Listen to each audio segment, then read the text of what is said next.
শুল্ক যুদ্ধ ও মার্কিন আগ্রাসনের মাঝে ডোনাল্ড ট্রাম্পের নাকে ডগায় ইউরোপীয় ইউনিয়নের সঙ্গে মুক্ত বাণিজ্য চুক্তি স্বাক্ষর করল ভারত। মঙ্গলবার ইউরোপিয়ান কাউন্সিলের প্রেসিডেন্ট অ্যান্টোনিও কোস্টা ও ইউরোপীয় ইউনিয়নের প্রধান উর্সুলা ভনের উপস্থিতিতে এই চুক্তিতে সই করেন প্রধানমন্ত্রী নরেন্দ্র মোদী। চুক্তি সই হওয়ার পর প্রধানমন্ত্রী বলেন, ভারত ও ইউরোপীয় ইউনিয়নের মধ্যে এক বিরাট চুক্তি সই হয়েছে, যাকে বিশ্ব মাদার অফ অল ডিলস বলে উল্লেখ করেছে। भारत ने अपने इतिहास का अब तक का सबसे बड़ा फ्री ट्रेड एग्रीमेंट संपन्न किया है। यूरोपियन यूनियन के 27 देशों के साथ भारत ये एफटीए कर रहा है। यह एक ऐतिहासिक समझौता। 2007 সাল থেকে এই চুক্তি নিয়ে আলোচনা চলছিল ভারত ও ইউরোপীয় ইউনিয়নের মধ্যে। দীর্ঘ 18 বছরের চেষ্টার পর অবশেষে মঙ্গলবার বাস্তবায়িত হলো ঐতিহাসিক এই চুক্তি, যাকে মাদার অফ অল ডিলস আখ্যা দিয়েছেন ইউরোপীয় কমিশনের president Ursula von der Leyen. Special memory for me, it showed the seriousness of our intent and the strength of our commitment. Today we reap the fruits of that commitment with our historic summit. And let me start with trade. Prime Minister, distinguished friend, we did it. We delivered the mother of all deals. We are creating a market of 2 billion people, and this is the tale of two giants, the world's second and fourth largest economies, two giants who choose partnership in a true win-win fashion. কূটনৈতিক মহল বলছে, ভারত ও ইউরোপের এই চুক্তিতে কার্যত এক হতে চলেছে America. প্রধানমন্ত্রী নরেন্দ্র মোদী বলেন, 27টি দেশের সংযুক্ত সংগঠন ইউরোপীয় ইউনিয়নের সঙ্গে মুক্ত বাণিজ্য চুক্তি স্বাক্ষরিত হলো। এই চুক্তি ভারত ও ইউরোপের নাগরিকদের জন্য এক বিরাট সুযোগ তৈরি করবে। এই চুক্তি বিশ্বের প্রধান দুই অর্থনীতির মধ্যে অংশীদারিত্বের এক অনন্য উদাহরণ। এই চুক্তি গোটা বিশ্বের মোট জিডিপির 25% এবং বিশ্ব বাণিজ্যের 1/3 প্রতিনিধিত্ব করবে। एफटीए भारत और यूरोपियन यूनियन के बीच इन्वेस्टमेंट को बूस्ट करेगा, नई इनोवेशन पार्टनरशिप बनाएगा और वैश्विक स्तर पर सप्लाई चेन को मजबूत करेगा। यानी यह सिर्फ ट्रेड एग्रीमेंट नहीं है, यह साझा समृद्धि का नया ब्लूप्रिंट है। এই চুক্তির ফলে আগামী 1 দশকে ভারতের আমদানি বাজারে বড় সড় পরিবর্তন ঘটতে চলেছে। বিশেষ করে ইউরোপ থেকে আসা গাড়ি, যন্ত্রপাতি, রাসায়নিক ঔষধ, বিমান ও খাদ্যপণ্যের ক্ষেত্রে শুল্ক কমার ফলে সরাসরি প্রভাব পড়বে দেশের বাজারে। ইউরোপীয় ইউনিয়নের দাবি, এই চুক্তির ফলে 2032 সালের মধ্যে ভারতে তাদের রপ্তানি প্রায় দ্বিগুণ হবে এবং বছরে প্রায় 400 কোটি ইউরো শুল্ক সাশ্রয় হবে। এমনিতেই ইউরোপীয় ইউনিয়ন ভারতের অন্যতম বড় বাণিজ্য সহযোগী। রিপোর্ট বলছে, 2023-24 সালে দুই দেশের মধ্যে বাণিজ্য হয়েছে $135 বিলিয়ন। অনুমান করা হচ্ছে নয়া এই চুক্তি মার্কিন নির্ভরতা কমিয়ে ইউরোপের সঙ্গে বাণিজ্যে আরো জোয়ার আনবে। Is a historic moment. We are opening a new chapter in our relations on trade, on security, on people-to-people ties. নিজেই নিজের কবর খুঁড়ছে রুশ, জুজু দেখালো আমেরিকা। মার্কিন শুল্কের নাকপাস ছাড়িয়ে ইউরোপের সঙ্গে ঘনিষ্ঠতা বাড়ালো ভারত, আর তাতেই চোটে লাল আমেরিকা। ইউরোপকে রুশ তেলের জুজু দেখিয়ে ওয়াশিংটনের দাবি, এই ঘটনা আসলে নিজেই নিজের কবর খোঁড়া। আমেরিকার অর্থ সচিব স্কট বেসেন্ট জানান, এই বাণিজ্য চুক্তির মাধ্যমে ইউরোপ নিজেই নিজেদের বিরুদ্ধে যুদ্ধে অর্থ যোগাচ্ছে। ভারত ও ইউরোপীয় ইউনিয়নের সঙ্গে রুশ ইউক্রেন যুদ্ধকে জুড়ে ইউরোপীয় নেতাদের সমালোচনায় সরব হন বেসেন্ট। তার দাবি অনুযায়ী ভারতকে তেল বিক্রি করে সেই টাকায় ইউক্রেনের সঙ্গে যুদ্ধ করছে রাশিয়া।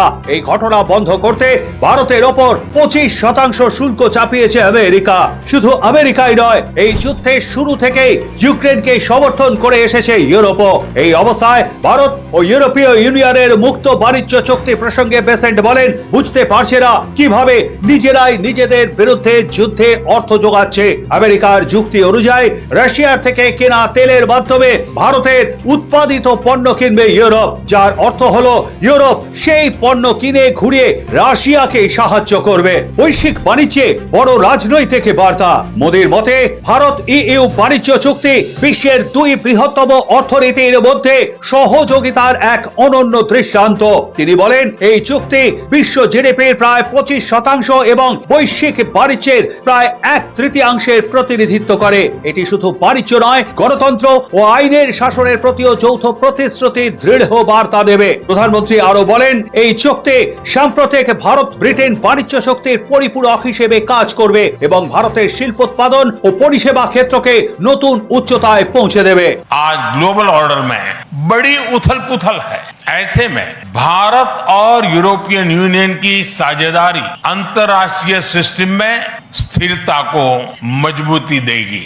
ইউরোপীয় ইউনিয়নের বার্তা, এই চুক্তি বিশ্ব বাণিজ্যে একটি শক্তিশালী রাজনৈতিক বার্তা পাঠাচ্ছে, বিশেষ করে যখন মার্কিন প্রেসিডেন্ট ডোনাল্ড ট্রাম্পের শুল্ক নীতি ও আমেরিকা প্রথমের মতো আত্মসুরক্ষাবাদী একপেশে ভাবনা বিশ্ব অর্থনীতিতে অনিশ্চয়তা তৈরি করেছে।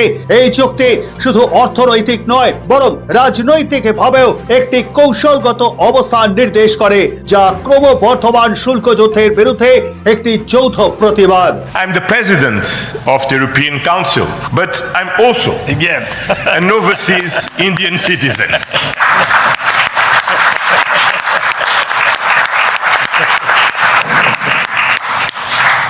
Then, as you can imagine, for me, it has a special meaning. I'm very proud of my roots in Goa, where my father's family came from. Europe and India is something personal to me. Also because we conclude today our trade negotiations. We relaunched at the latest meeting that I had the pleasure to host in May 2021 in my previous capacity. Our summit sends a clear message to the world. At a time when the global order is being fundamentally reshaped, the European Union and India stand together as a strategic and reliable partners. Today, we are taking our partnership to the next level.